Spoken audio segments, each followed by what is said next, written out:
Bismillahirrahmanirrahim. Assalamualaikum warahmatullahi wabarakatuh. Alhamdulillahi rabbil alamin wal 'aqibatu lil muttaqin wa la 'udwana illa 'alal zalimin.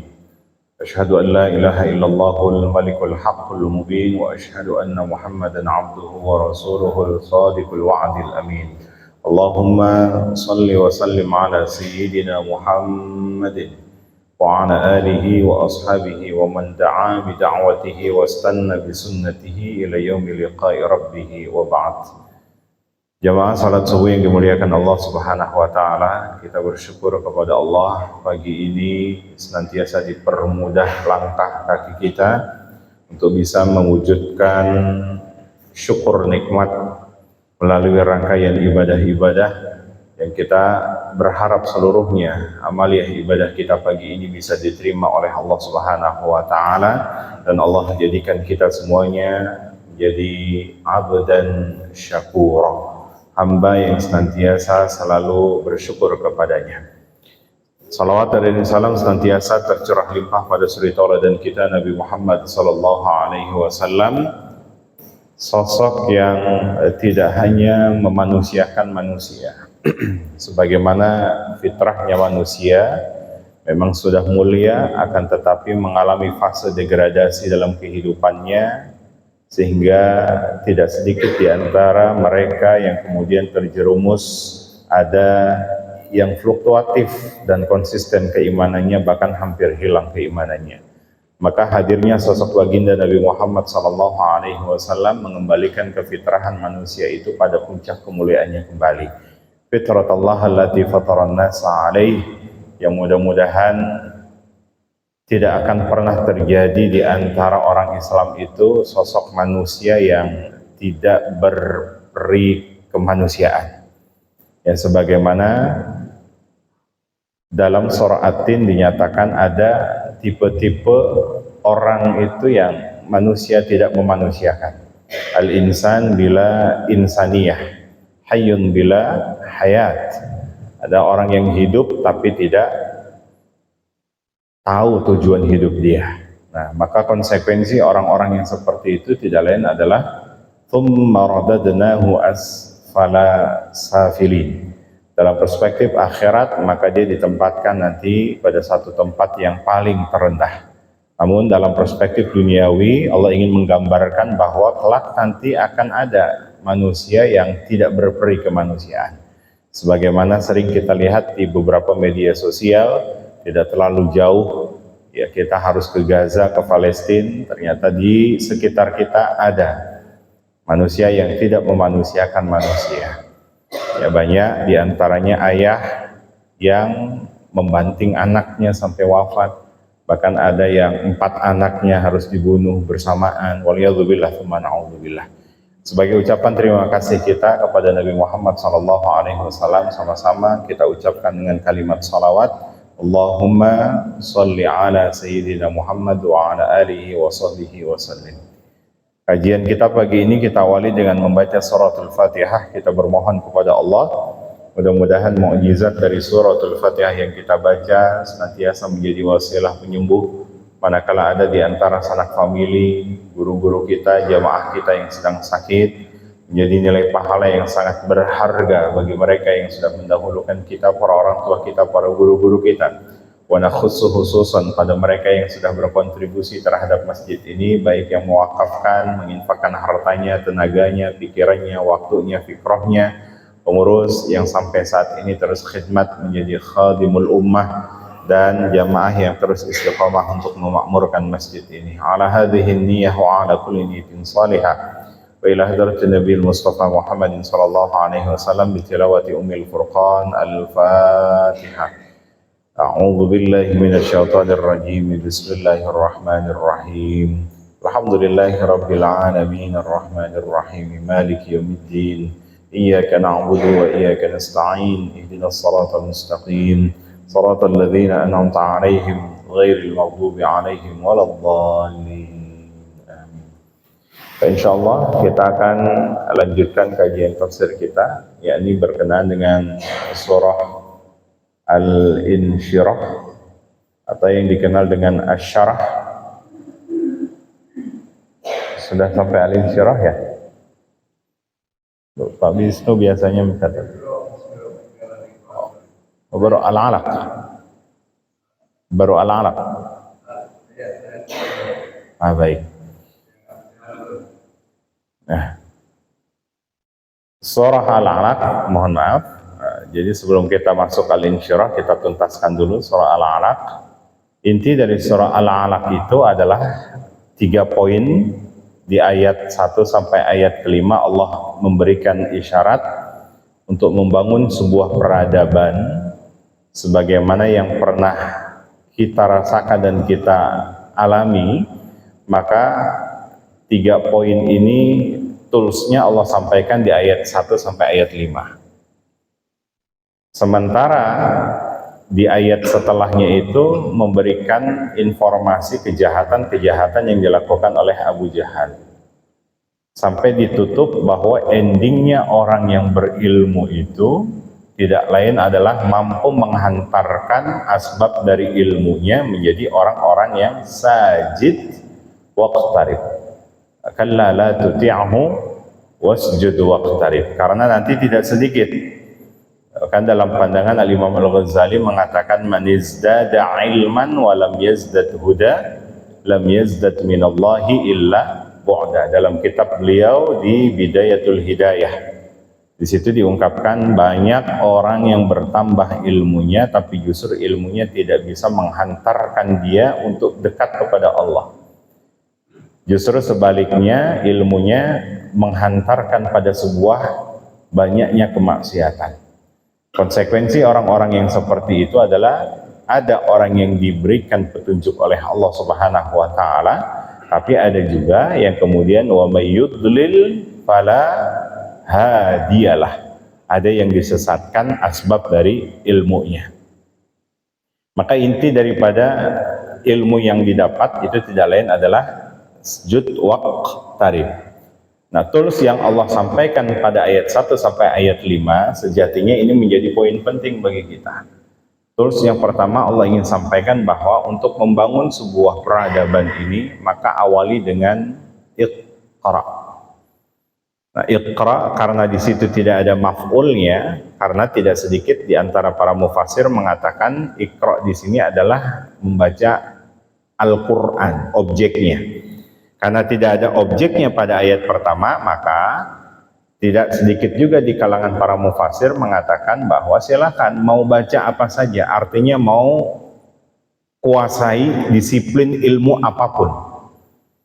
Ya, karena tidak sedikit dulu ada paradigma yang kemudian berkembang di kalangan-kalangan santri salaf, ya, bahwa mempelajari bahasa Inggris itu adalah bahasanya orang-orang, mohon maaf, yang tidak layak disebut, atau disebut misalkan bahasanya orang-orang yang bukan Islam. Nah, disitulah yang kemudian akhirnya mengalami sebuah kemunduran.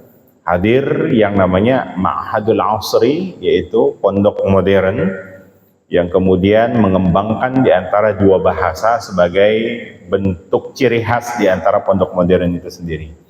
Maka hadirnya ada bahasa Arab, kemudian bahasa Inggris. Dan bahkan yang sedang dikembangkan sekarang lagi adalah bahasa Mandarin.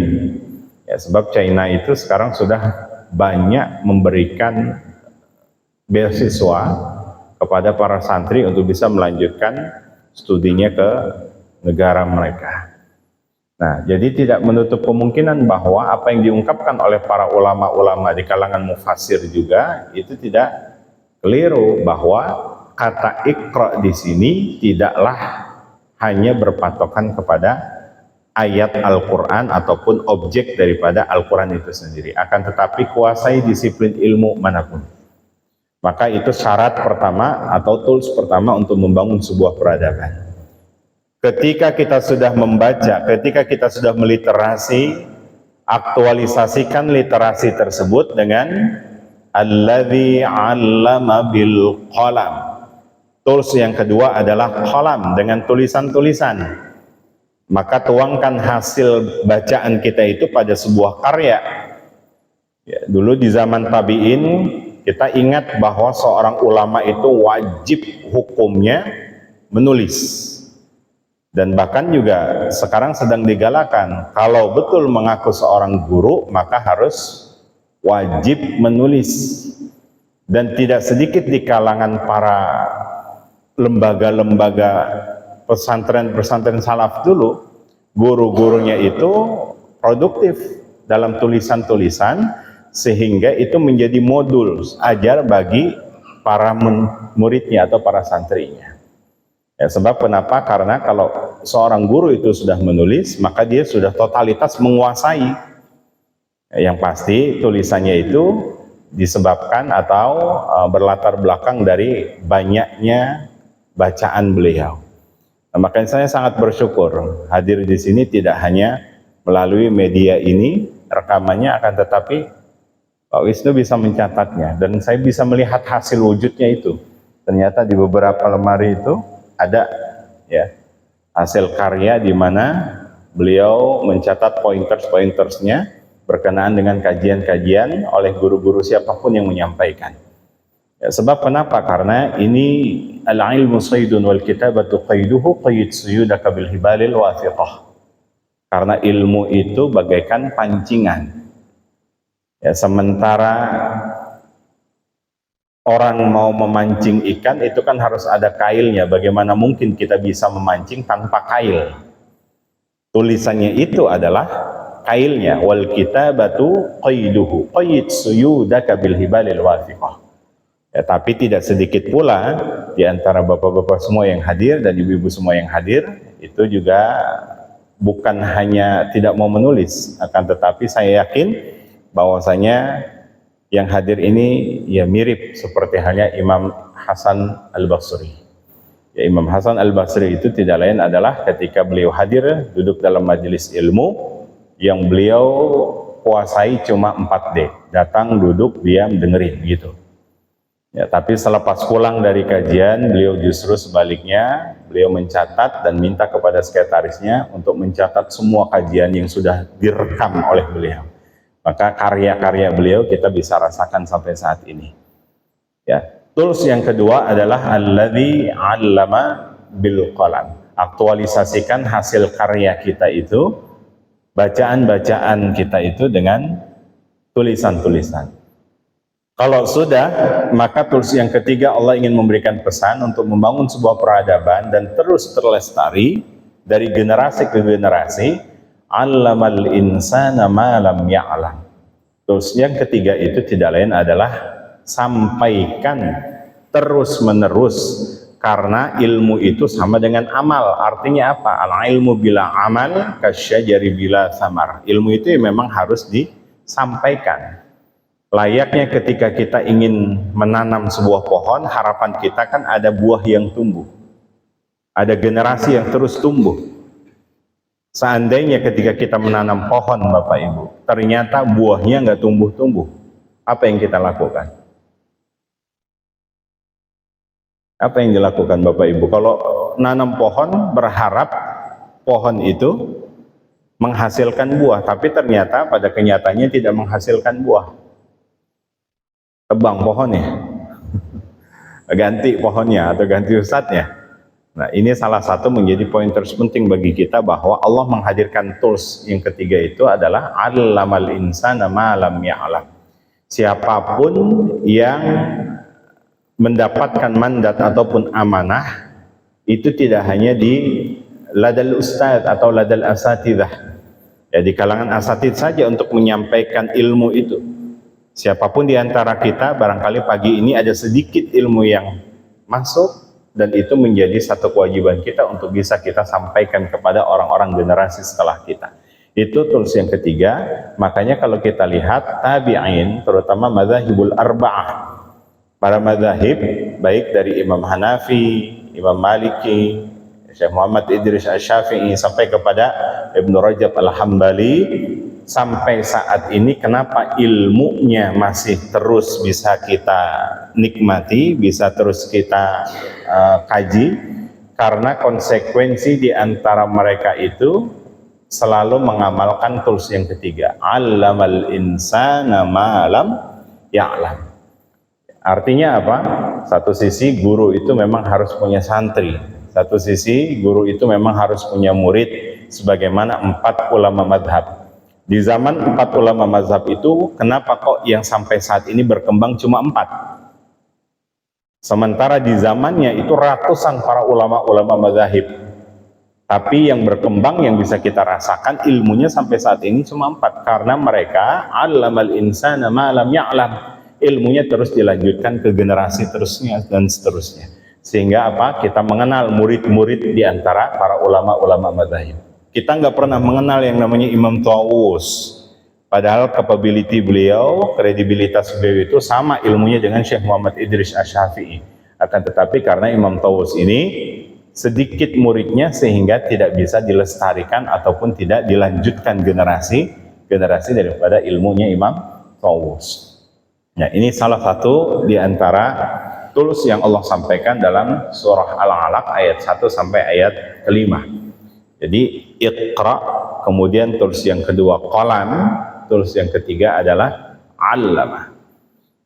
Atau yang kedua, beberapa pandangan para ulama mengatakan untuk membangun sebuah peradaban, Allah hadirkan 5 ayat pertama itu menjadi poin terpenting.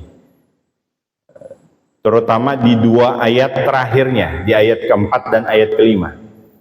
Bahwa untuk mengawali sebuah peradaban itu kuasai dengan ilmunya terlebih dahulu. Alladzi 'allama bil qalam. Dan ilmu itu bisa didapatkan secara kasbi. Sebagaimana pagi ini kita laksanakan, ini bagian daripada ilmu kasbi. Ilmu yang bisa kita cari dengan cara duduk dalam majelis-majelis ilmu. Dengan cara duduk di bangku-bangku akademik. Tapi nanti 'allamal insana ma lam ya'lam. Ada yang dapat diraih secara ladunni, atau syarat untuk mendapatkan ladunni itu adalah wattaqullaha wa yu'allimukumullah. Tingkatin takwanya. Maka definisi takwa itu nanti kita akan dapatkan, misal karakteristik sifatnya dalam Quran surah Al-Imran ayat 134 sampai 135. Amaliyahnya itu dalam Quran surah Al-Baqarah misalkan ayat ketiga sampai ayat keempat.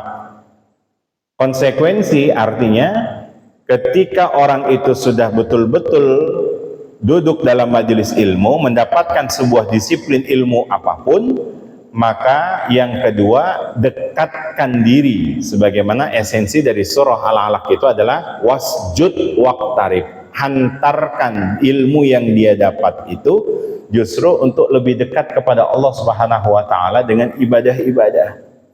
Makanya sahabat-sahabat Nabi itu untuk bisa duduk dalam majelis ilmu, orientasi mereka, tujuan mereka tidak ada niat apapun. Niat untuk menjadi seorang niat untuk menjadi seorang ulama apalagi.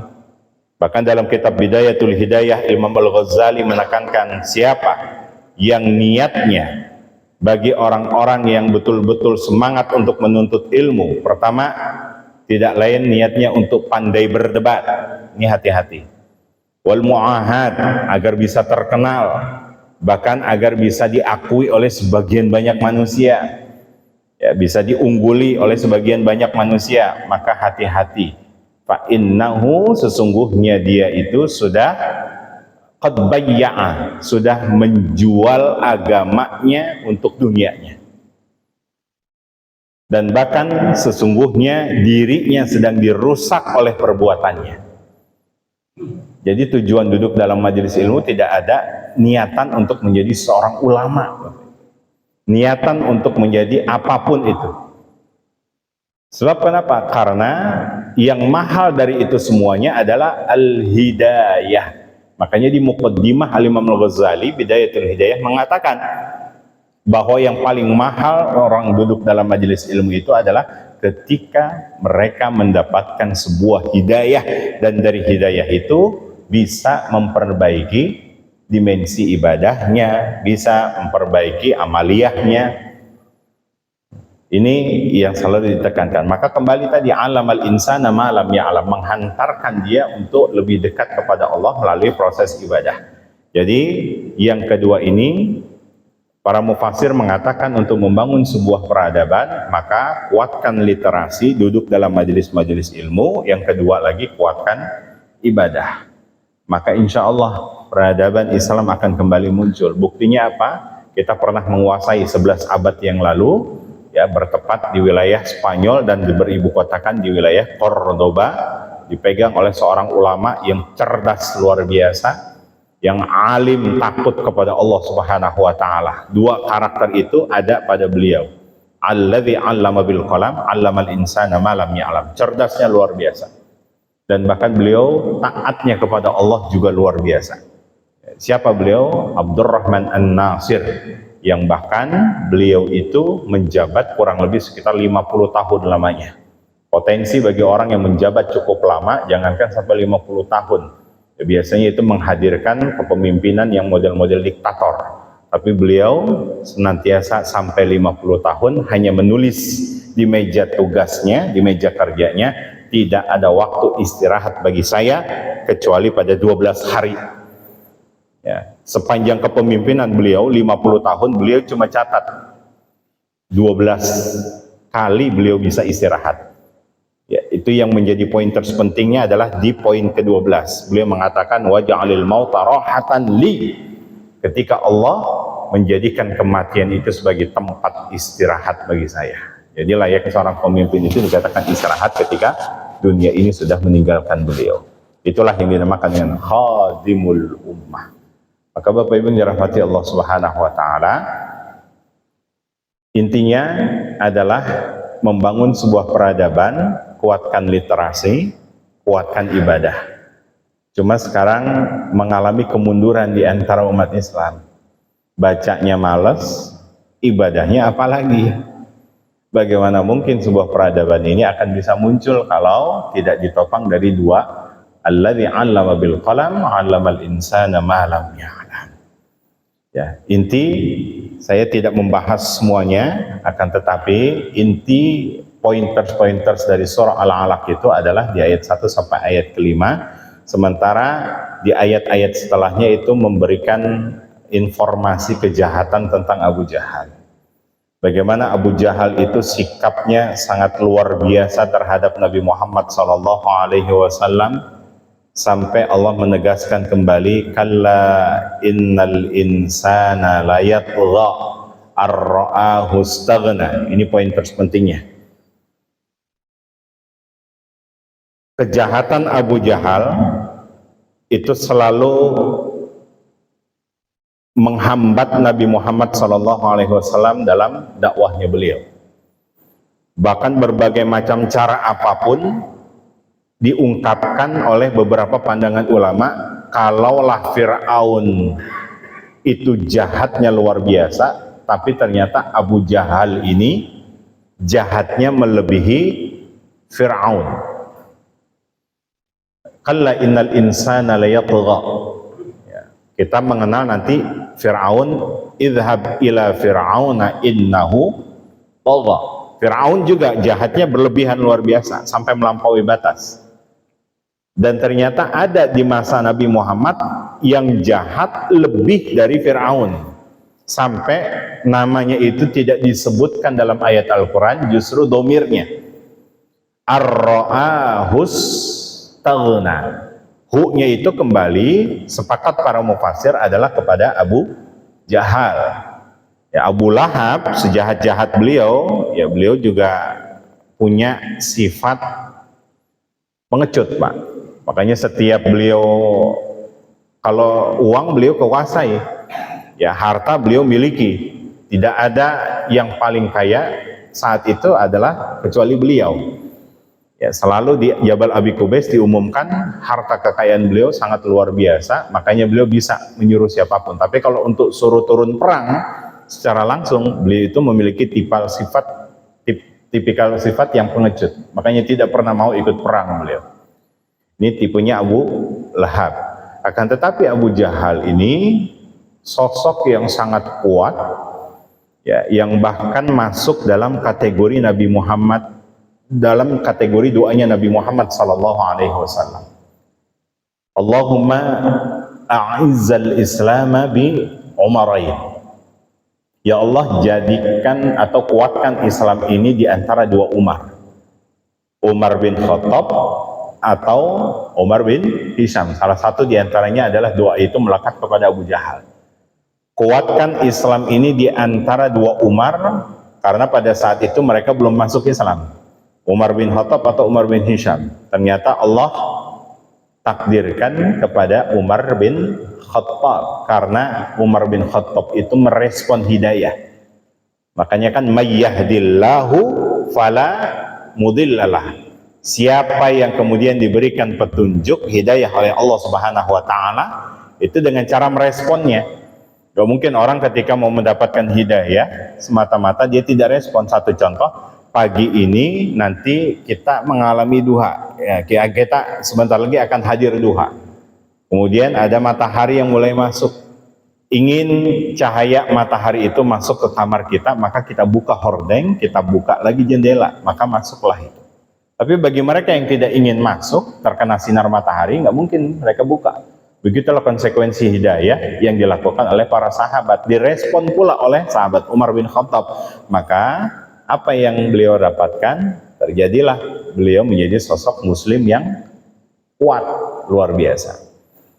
Tapi ada sosok yang paling kuat juga di kalangan Quraisy, yaitu Abu Jahal, yang bahkan dalam beberapa riwayat dikatakan setiap Nabi Muhammad SAW itu selalu dibuat gangguan-gangguan oleh beliau dalam dakwahnya. Tapi Nabi Muhammad SAW sekalipun diserang oleh beberapa netizen Mekah, salah satu itu diantaranya Abu Jahal kah, Abu Lahab kah, termasuk istrinya Abu Lahab kah, beliau tidak pernah merespon netizen tersebut. Sebab kenapa? Andai Bapak Ibu, Nabi Muhammad itu setiap diserang oleh mereka, beliau memikirkan terus, kira-kira Islam menyebar nggak sampai saat ini ke wilayah kita. Yang dipikirkan dalam dakwah beliau bagaimana menghadapi Abu Lahab, bagaimana menghadapi Abu Jahal, terus itu. Tapi ternyata beliau tidak memikirkan itu. La ta'khudhuhu sinatun wala naum, itu urusan Allah Subhanahu wa taala. Gusti Allah buatan sare, urusannya sama Allah dah. Tapi justru karena beliau wa wada'na anka wizrak, nanti dapat dalam Quran surah Al-Insyirah. Karena Allah sudah memberikan beban yang sangat berat kepada Nabi Muhammad SAW.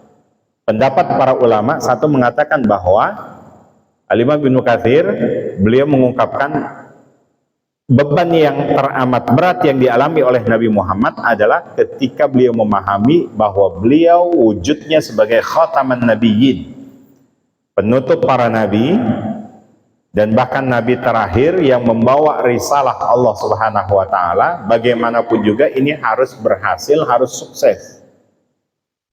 Yang kita ketahui dari 12 pertama sahabatnya yang masuk Islam sampai kemudian hijrah ke Madinah dapat 124.000 yang sampai terus menyebar ke wilayah Gading Gria dan sekitarnya.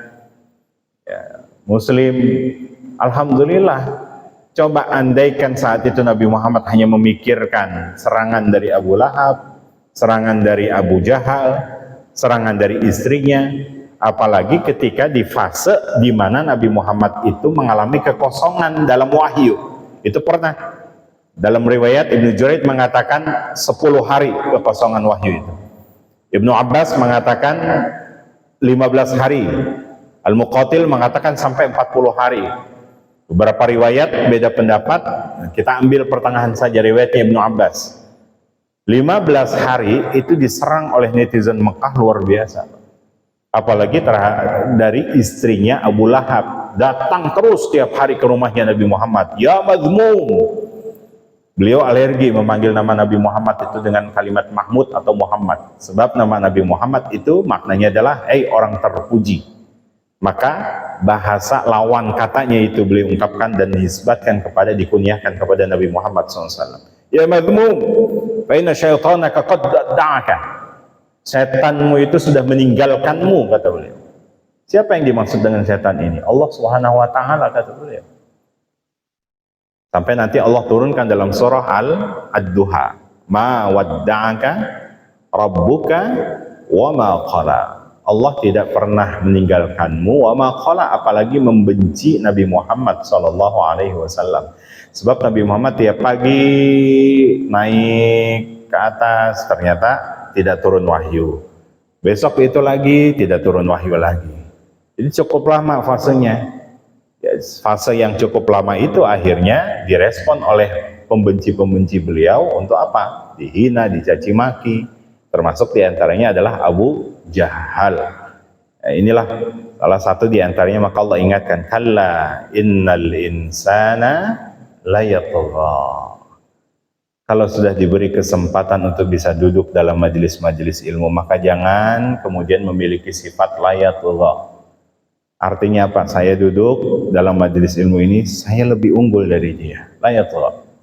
Ar-ra'ahu istaghna inna ila rabbikar ruj'a. Karena sejatinya duduk dalam majelis ilmu itu hanya untuk mendapatkan sebuah hidayah, dan dari hidayah itulah yang kemudian bisa memperbaiki dimensi ibadahnya. Ya, barangkali itu sedikit saja dalam Quran surah Al-Alaq yang bisa kami sampaikan. Sedikit di muqaddimah dari surah Al-Insyirah. Namun sebelum ke Al-Insyirah, barangkali Bapak Ibu ada yang ingin ditanyakan. Fadhal.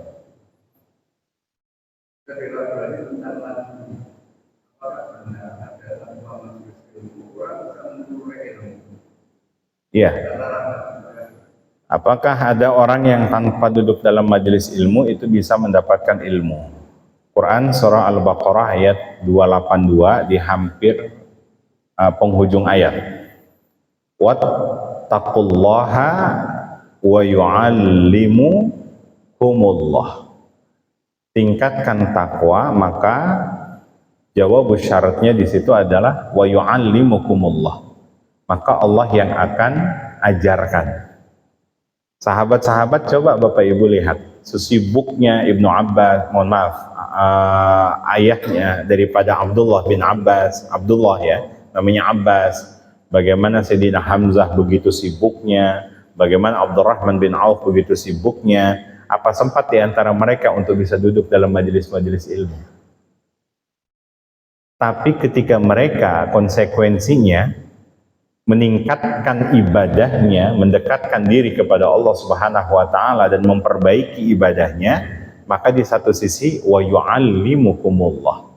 Allah ternyata berikan satu petunjuk kepada mereka, ilmu. Artinya di satu sisi begini, kalau memang betul-betul ingin mendapatkan ilmu itu, maka ketuk dulu yang punya ilmu, dekatkan dulu yang punya ilmu itu sendiri, atau zat yang memiliki ilmu itu sendiri.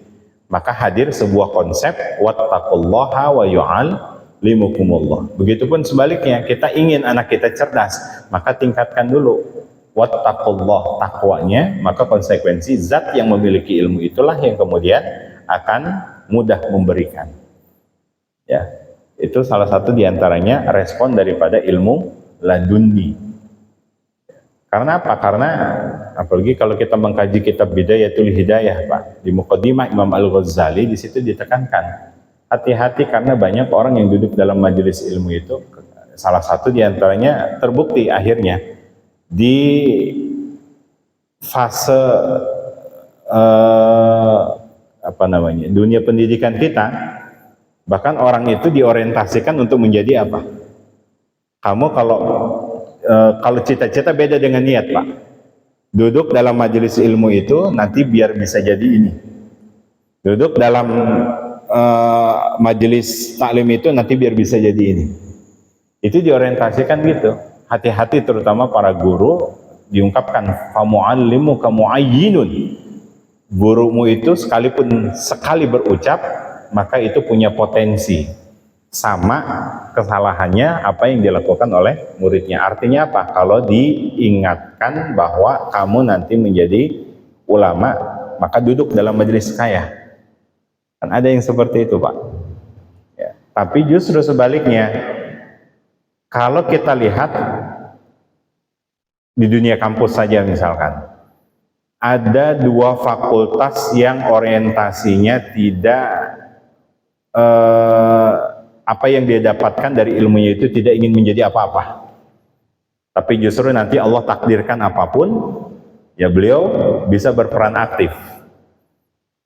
Ada dua fakultas itu namanya Usuluddin. Usuluddin ini arahnya kemana? Tidak tahu. Yang kemudian yang kedua adalah Dirasat Islamiyah. Dirasat Islamiyah itu nggak tahu Pak mau jadi apa nantinya dia. Makanya banyak teman-teman kami di Dirasat itu yang kemudian menyebar. Ada yang di Kedubes, ya, ada yang menjadi ulama juga, ada yang menjadi, mohon maaf ya, ada yang di birokrat juga, ada yang di parlemen juga, ya, karena memang ilmu yang mereka pelajari itu mereka kuasai bukan hanya dalam sudut pandang bahasa saja, akan tapi justru ada usulnya, ada syariah, ada syariahnya dan sebagainya. Tapi kalau untuk masuk ke syariah, maka otomatis dia akan diarahkan jadi apa gitu. Nah, inilah salah satu diantaranya dalam Muqaddimah Bidayatul Hidayah Imam Al-Ghazali menekankan. Nah, maka tadi kembali bahwa ilmu laduni itu konsekuensinya adalah mengarahkan niatan kita itu betul-betul bahwa hadirnya ilmu itu untuk wasjud waqtarib, untuk bisa mendekatkan diri kita hanya kepada Allah Subhanahu wa taala. Duduk dalam majelis ilmu itu hanya untuk mendapatkan sebuah petunjuk ataupun hidayah, yang dari hidayah itu bisa menghantarkan, bisa memperbaiki dimensi ibadah kita. Ya. Apalagi kalau untuk niat lil munafasat wal muahad, ini perlu diwaspadai. Karena tidak sedikit ada orang yang duduk dalam majelis ilmu itu kemudian ingin bisa berdebat. Baik, barangkali itu. Ya. Baik, alhamdulillah jawab banyak untuk saya sekali jawab Bapak Ibu yang ingin bertanya dari Pak silakan. Dari Pak Andika. Silakan Pak Andika.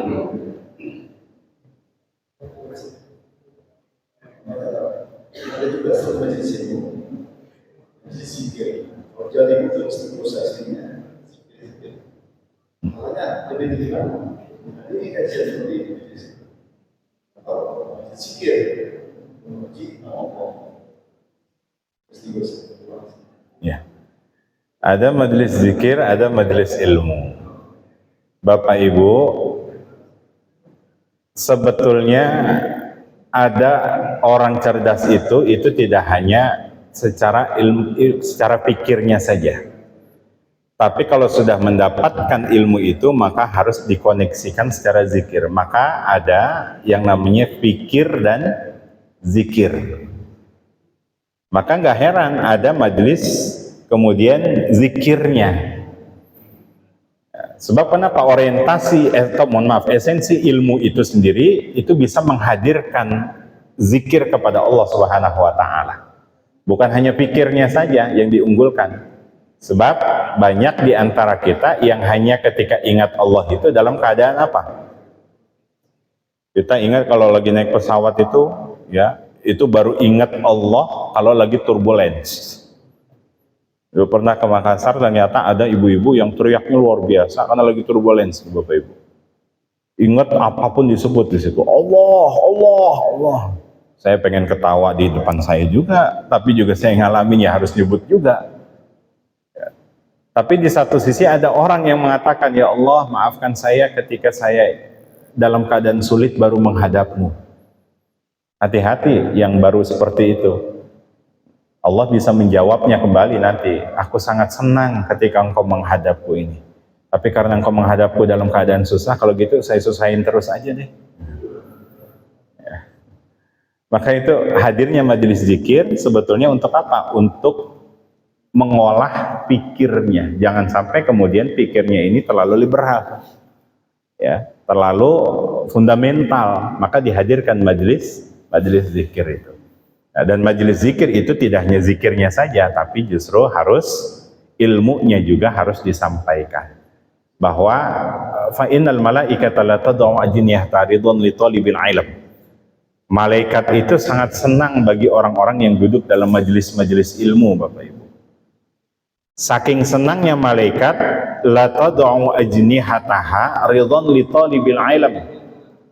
Itu sampai membentangkan sayapnya untuk Bapak Ibu bisa keluar menuju majelis-majelis ilmu. Ridho malaikat, maka manfaatkan ridhonya malaikat itu untuk apa? Malaikat itu sepanjang perjalanan Bapak Ibu menuju tempat ini niatnya majelis ilmu, maka satu, manfaatkan ridhonya malaikat. Malaikat itu selalu mengistighfarkan. Jadi permohonan ampunan. Kedua, apa yang kita minta pasti dikabul oleh Allah Subhanahu wa taala. Kesempatan. Hatta yahutu fil bahar, sampai binatang-binatang yang ada di lautan pun juga beristighfar buat orang-orang yang duduk dalam majelis ilmu. Makanya dulu pernah di kajian santri itu sampai hatta difda itu Bapak Ibu tahu, katak pun beristighfar untuk siapa? Orang-orang yang duduk dalam majelis ilmu karena dia mengikuti tuntunan nabinya.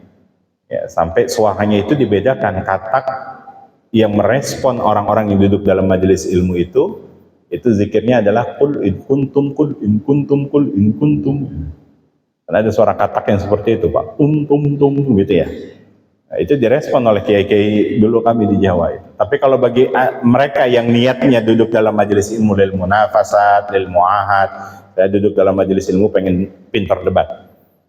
Saya pengen biar bisa dilihat oleh banyak orang. Nah, maka satu katak pun juga akan beristighfar buat dia, bukan istighfar. Jadi kalimatnya sudah bisa dikatakan oleh katak itu, ini orang keluarnya niatnya beda. Maka suara yang dihasilkan oleh katak itu bukan qul in kuntum, tapi apa? Cetek gitu. Itu ada kalimatnya seperti itu. Nah, maka Bapak Ibu yang dirahmati Allah Subhanahu wa taala, mana yang paling afdol? Dua-duanya afdol. Ya, sebab kenapa? Pikir harus dilembutkan dengan zikir. Hanya sebatas zikir saja tanpa ilmunya, maka fakullu man bighairi ilmin ya'malu a'maluhu mardudah, tertolak karena tidak dilandasi dengan ilmunya. Baik, barangkali itu Pak Andika. Wow. Iya, ada mewakili dari jemaah bertanya lebih utama istighfar atau sholawat Pak Ustaz? Kalau pertanyaan itu sebetulnya bukan lebih utama mana, ini ojo dibanding-banding ke ya, istighfar atau sholawat, dua-duanya sama paling utama. Tapi ini pertanyaan yang sama persis dengan sahabat tanyakan. Jadi sahabat itu kalau bertanya itu bukan pertanyaan yang biasa, tapi justru yang beliau tanyakan selalu diawali dengan isim tafdil. Ayyul a'mali afdal. Ya, ayyul amali afdal, mana yang paling utama ya Rasulullah? Di situ. Yang kemudian kalau ternyata ada amaliyah yang sama, maka respon dua-duanya, punya kesempatan. Cuma menempatkannya, maka tempatkan pada posisi tempat yang sesuai. Ya, contoh misalkan ba'da salat, apa yang paling utama kita sebutkan Bapak Ibu? Zikirnya. Istighfar, ya, zikirnya ya, istighfar. Istighfar itu jangan hanya, mohon maaf, pernah kami sampaikan, jangan hanya sebatas lisannya yang beristighfar, tapi dia tidak memahami kalimat istighfar itu sendiri. Karena istighfar itu dengan wazan istafala itu maknanya adalah at-talab, meminta. Akar katanya ghafar, artinya ampunan, meminta ampunan. Ketika mereka mengucapkan lafaz astaghfirullah itu, sebetulnya mereka memahami ampunan apa, dosa-dosa apa yang ketika dia minta kepada Allah agar bisa diampuni. Cuma banyak di antara kita astagfirullah, astagfirullah, astagfirullah, astagfirullah. Satu sisi coba dipahami, mohon maaf Bapak Ibu, astagfirullahaladzim, ya Allah, lisan ini suka menyakiti istri, astagfirullah, lisan ini suka menyakiti suami, astagfirullah, langkah kaki ini kadang suka pada satu tempat yang kau tidak ridhai. Ini kita memahami konsep istighfarnya itu. Makanya faqultu astaghfiru rabbakum innahu kana ghaffara. Bagaimana Nabi Nuh alaihi salam memahami konsep istighfar itu, yang akhirnya apa? Seketika diganti oleh Allah Subhanahu wa taala. Ya Allah diberikan kekayaan, kemudian faqultu astaghfiru rabbakum innahu kana ghaffara, bukan hanya sebatas itu, tapi justru diselamatkan dari mara bahaya. Ya, ini dan istighfar itu salah satu pointers penting kenapa Allah tidak menurunkan azabnya kepada kita. Ya. Nabi pernah berdoa di depan Ka'bah, ya Rabbal Ka'bah, kau maha memahami kondisi ahlu Makkah. Kami dakwahkan tapi direspon tidak baik. Kami sampaikan sesuatu yang baik tapi justru dibalas dengan cara yang sangat zalim. Maka apakah kalau saya sudah tidak ada, kau akan mengazab mereka? Wa makana mu'adzibahum wa hum yastaghfirun. Mustahil aku akan mengazab mereka sekalipun kamu sudah tidak ada, selama mereka masih banyak yang beristighfar. Jadi pointers penting kita ini, syarat pertama kita dekat dengan azab itu sudah lewat karena kita ini sudah tidak hidup di zaman Nabi Muhammad. Tapi kita potensi terhindar dari azab itu karena apa? Mu'adzibahum wa hum yastaghfirun. Asbab dari istighfar yang sering kita lafazkan. Ya, barangkali itu. Sementara salawat, monggo silahkan. Akan tetapi, lagi-lagi mohon maaf lahir batin. Jangan digenre-genrekan kalimat salawat-salawat ini. Banyak di antara kita. Ya. Kalau dalam sudut pandang ilmu seni, ya monggo silahkan. Tapi jangan nama Nabi Muhammad kemudian digenre-genrekan dengan versi genre ya yang sekarang ada. Makanya para habaib yang betul-betul paham betul berkaitan dengan syair-syairnya pasti mereka melarang untuk digenre-genrekan.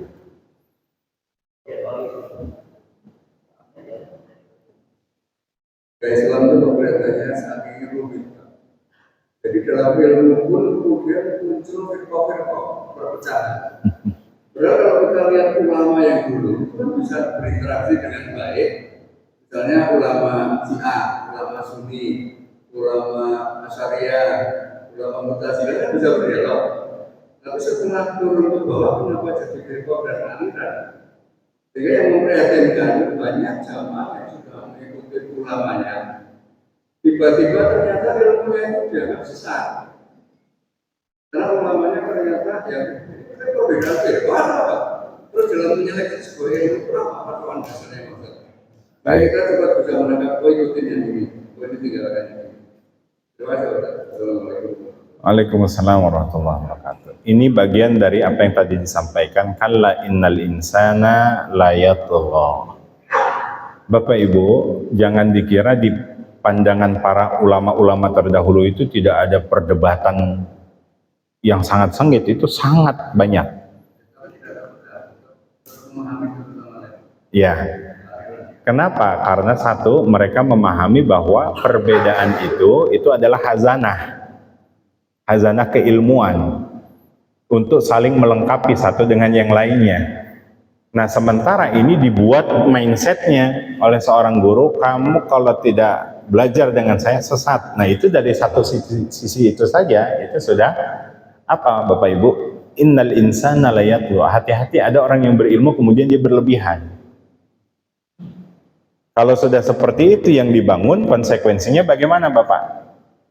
Maka akan memahami siapapun yang menyampaikan, oh ini laisa minnah, ini bukan golongan kami. Nah, ini yang sangat berbahaya. Makanya dulu itu pernah terjadi ketika hadirnya orang-orang di kalangan Asy'ariyah yang dianggap sebagai ahlul bid'ah, yang kemudian dipahami bahwa Al-Imam Syekhul Islam itu yang mendapat gelar Syekhul Islam itu banyak sebetulnya Bapak Ibu di kalangan para ulama. Tapi mohon maaf lahir batin, yang mendapatkan gelar Hujjatul Islam itu cuma satu, Imam Al-Ghazali. Ya, makanya nanti jangan, saya tidak membanding-bandingkan, tapi ada orang yang membanding-bandingkan. Siapa Imam Al-Ghazali itu? Bahkan dalam beberapa riwayat dikatakan Al-Imam Abu Hasan As-Sazili, beliau pernah bermimpi. Mimpinya bertemu dengan Nabi Muhammad dan Nabi Musa alaihi salam. Seketika Nabi Muhammad menyampaikan bahwa ulama di kalangan umatku itu kualitasnya sama dengan nabi-nabi kalangan Bani Israel. Yang kemudian datanglah pada saat itu Imam Al-Ghazali dalam mimpinya. Ditanya oleh Nabi Musa alaihi salam, siapa kamu?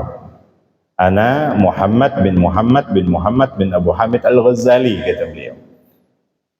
Yang kemudian Nabi Musa mengatakan, saya tuh nanya nama kamu, nggak penting saya disebutkan kamu siapa gitu ya, bin siapa, yang saya tanya nama kamu. Kemudian Imam Ghazali melirik ke Nabi Muhammad SAW. Nabi Muhammad kemudian bagaimana Bapak Ibu? Ajibhu, jawab, kata beliau. Maka pada saat itu dijawablah oleh Al-Imam Al-Ghazali, ya kalimullah, kan gelar beliau kalimullah. Ya kalimullah, saya menjawab seperti ini sebagai saya mengikuti apa yang engkau pernah lakukan ketika Allah bertanya, matilka biyaminika ya Musa, di sebelah kananmu itu ada apa? Allah pernah bertanya kepada Nabi Musa. Dijawab oleh Nabi Musa apa? Oh, ini tilka asaya, ini tongkat aku, gunanya untuk ini, untuk ini, untuk ini, untuk ini. Jadi tidak salah Allah bertanya, yang di sampingmu cuman ada apa, tinggal jawab tongkat, kenapa kau jawab itu banyak? Maka tidak salah aku ngikutin jawabanmu, kata beliau. Apa kata Nabi Musa? Shadaqta ya Muhammad, kau betul wahai Muhammad, membuktikan bahwa ulama di kalangan umatnya Nabi Muhammad itu kualitasnya sama dengan nabi-nabi di kalangan Bani Israel. Ya. Tapi barangkali itu ya, ya.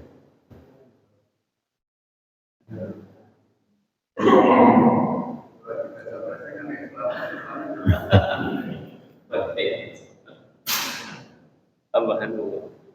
Ada, Ibu? Baik, cukup ya. Insya Allah pada pertemuan selanjutnya kita akan coba mengkaji surah Al-Insyirah. Ini satu paket sebetulnya, Al-Insyirah dengan Ad-Duha, di mana Allah turunkan memberikan kabar kepada Nabi Muhammad SAW bahwa engkau akan keluar dari sekelumit permasalahanmu, yang mana setiap orang pasti akan ngalamin itu sampai pada puncaknya, titik kegelapan. Wal-laili idza saja, ya, wadduha wal-laili idza saja. Biasakan orang punya banyak masalah itu dianggap lagi gelap dah itu. Makanya kalau lagi ditanya orang lagi punya masalah, gimana kabar? Gelap tuh gitu.